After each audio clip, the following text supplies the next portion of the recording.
হে গাইছ, মোৰ চেনেলৰ আন এটা ভিডিঅ'লৈ আপোনাক সকলোকে স্বাগতম। আজি মই পথাৰলৈ যাই আছোঁ, মানে এটা ভিলেজ ব্লগেই বনাম বাৰু। আৰু ভিডিঅ'টো একদম শেষলৈ চাই থাকিব আৰু কি কৰি আছোঁ দেখুৱাই আছোঁ ভিডিঅ'টোত। আৰু পথাৰ আহি পালোঁ আৰু এতিয়া অলপ বতাহো দি আছে। আৰু ধানবোৰ চাওক, এতিয়া পকিছে, কিছুমান পকা নাই বাৰু। আৰু চাওক ধানবোৰ।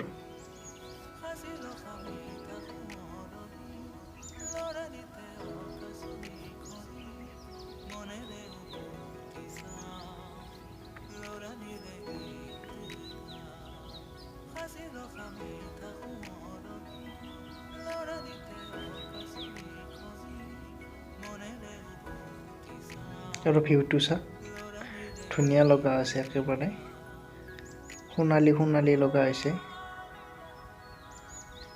এই ধানবোৰ পকিছে বাৰু।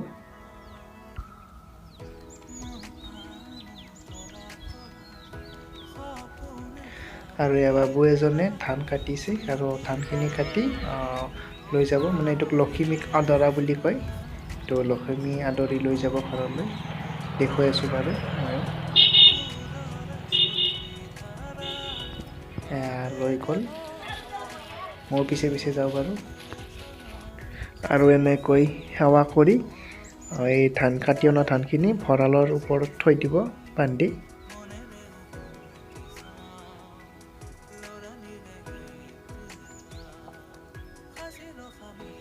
চাওক, বান্ধি কিনে থৈ দিয়া হ'ল।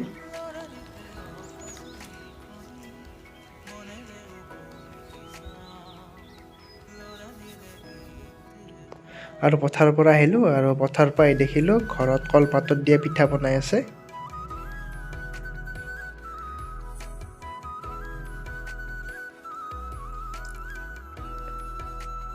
এনেকৈ পিঠাগুড়ি আৰু কলখিনি সানি লৈ এনেকৈ কলপাতত বান্ধি ধুনীয়াকৈ ভাপত সিজিবলৈ দিয়া হয় পিঠাখিনি।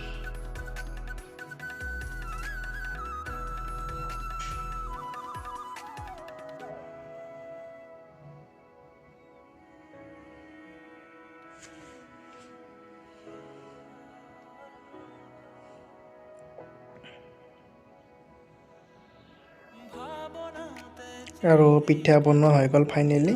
আৰু এতিয়া পিঠা টেষ্ট কৰি চাওঁ বাৰু, খুলি এটা।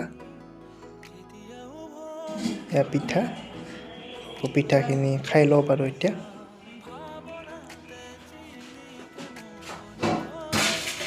আৰু দেউতাই বজাৰৰ পৰা চাওমিন আনিছিল, আৰু চাওমিনখিনি খাওঁ। আজিলৈ ভিডিঅ'টো ইমানেই, নেক্সট ভিডিঅ'ত আকৌ লগ পাম। Bye bye.